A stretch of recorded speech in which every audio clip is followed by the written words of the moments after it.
Kinahapunan matapos naming dumayo sa Barangay Cabangaran ay dumiretso naman kami sa Barangay Santo Niño First, San Jose City. Dahil doon ay may naghihintay kay Shaina at gusto siyang makalaban. Siya si Angelica Joy Marsan, na kung iyong titignan mula sa buhok, pagdadala ng jersey hanggang sa sapatos, alam mong lalaban.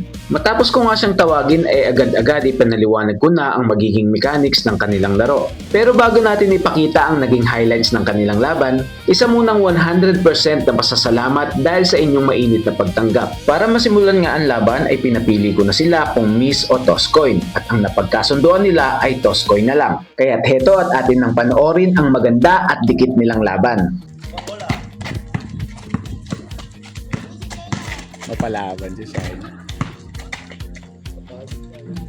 1-0.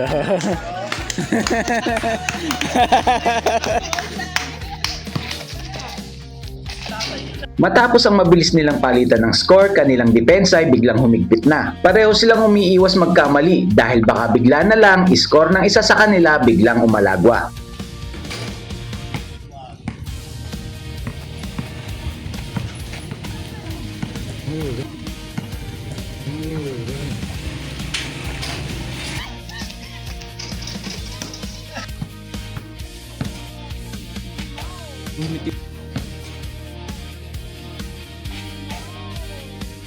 Tira.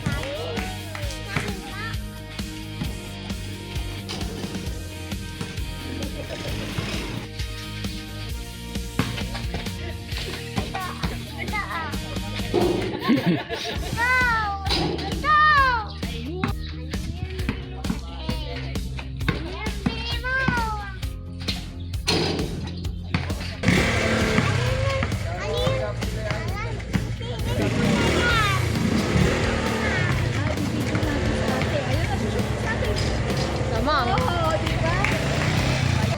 5-4.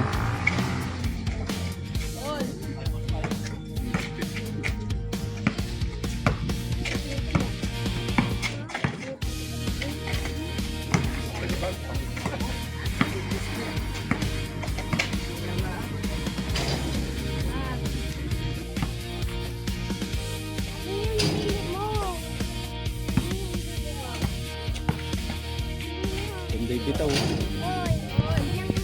Matapos nga ang isang magandang tira na yun ni Angelica, ang naging score nila ay all 6. At dahil sa tirang yon, patuloy akong napapabilib ng batang ito. Meron siyang dribbling skills at higit sa lahat, kumpiyansa siya sa bawat tira na binibitawan niya. Matapos ngang sumablay ni Shaina sa tira, defensive rebound, nakuha niya. At sa tirang ito, lahat ay nagabang dahil sa oras na pumasok, laro ay tapos na.